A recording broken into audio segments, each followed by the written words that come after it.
Hello everybody, David Cross again, and in this video I'm going to show you a quick way to upgrade the Sapphire OS, BIND DNS, or DHCP appliance with the latest versions of the BIND or ISC DHCP products. You should have a software support download site, and you'll need to log in and navigate to that site, and then you should also see a Sapphire menu where you can see the available downloads. So once you've navigated to that screen, a couple things to point out is you'll see that there's a few versions of Bind 9.11, 9.10, 9.9, and the latest, which is 9.12, intended for the Sapphire 10.0. The versions of Sapphire that are represented beside these versions of Bind mean that this version can be installed successfully on the appliance. However, it does not mean that that version of Bind can successfully be upgraded through the software or through the web UI, and you may have to make a different type of upgrade, like copying the file locally. So to begin with, to verify what version of Bind that you can upgrade to in the terms of the patches and software, if you navigate to the DNS, and we'll go to the DNS software products, and we should see a list of all of the versions of Bind that are supported in your version of IPControl. And the latest that I see available in this version is going to be Bind 9.11. And so what that tells me is that if I can support up to Bind 9.11, that I can upgrade this 9.11.6 patch 1 directly through the web UI. If I'm running a version of IPControl, which is later than or earlier than 10, probably 9, the version supported of Bind is 9.10. You can upgrade the version of Bind for the remote appliance through the web UI with that version. That's the greatest version you can update through the software package. So to do the software upload, you would effectively navigate to Tools. You would then navigate to the software packages. You need to download the version. So if you want to do the 9.10 for your supported version of 10, download it. And you're going to navigate to the software package and add that file for upload. If you attempt to upload a file that is not supported, it will tell you it's not supported, and it will generate an error. And that error is that it will not be supported. And so you'll need to ensure that you're using the correct version. Now, in this particular version, again, I can upgrade the Sapphire 9.11.6 patch 1. So I'll go ahead and select it, and I'm going to go ahead and submit that, which will upload it to the executive. It'll run a checksum against the package to verify it's a proper package for the image and for this version of IPControl. And again, if I see any errors at this point, it will not allow me to upgrade through this package, through this web UI. Now, just to proceed with this real quickly, I don't want to do this because I want to spend more time showing you quickly how to do this through the shell for versions 9.11 on a version that's not supported through the UI. So here, there's a couple options that can be selected. The first is we need to go into the Tools, Software Updates, select your version of the appliance, and then select the version of the bind that you want selected. And you would click Apply to save that.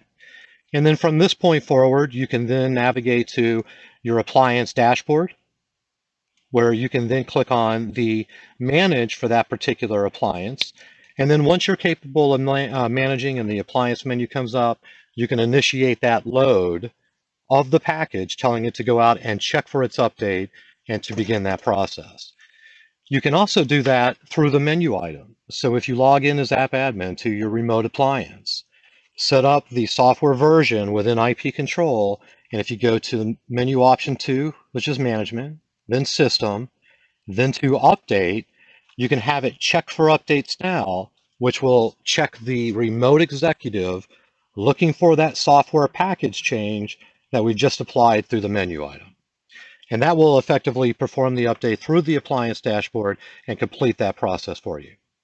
Now, what I want to do is I want to go out and actually copy the file up and then show you how we do that setup through that particular login to that remote. So the first thing is go ahead and WinSCP to your remote system, your remote Sapphire appliance. And I need to go out and grab my file in my local location.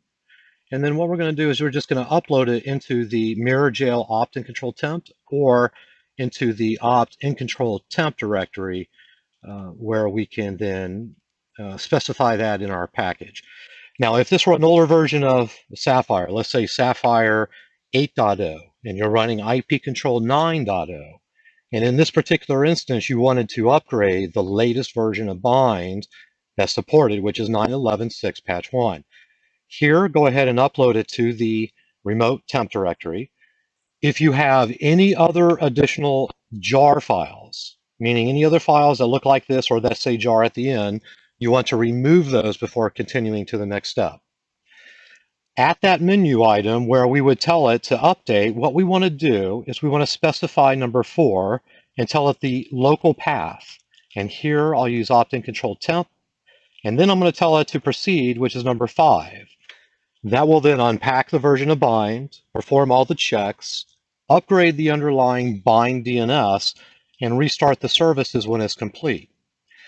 What we'll want to do then, once this is complete, is in IPControl, we want to reflect with the BIND server that it's running that version of BIND, which is 9.11, or again, if you're running a version of BIND, ISC, IPControl 8 or 9, you may have to set that version to 10. So to do that, in IPControl, navigate to the Management DNS servers, select the server you're interested in changing, and when you select the version, you should only select the version available to you, which the latest would be, in most cases, BIND 9.10 if you're running IPControl 9. So as you get to IPControl 10, version IPControl or 9.11 becomes available, and as you install IPControl 11, BIND 9.12 and its schema is then available to you to upgrade, and either through the system or vice versa.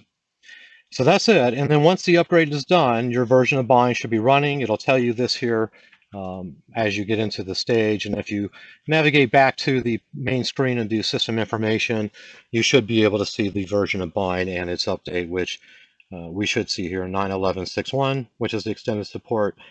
And that should conclude your upgrade. And as you see, it's only about 2-3 minutes to do so.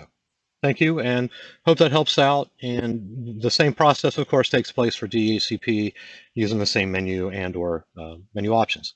All right, so I hope that helps, and let us know if you have any questions. Take care.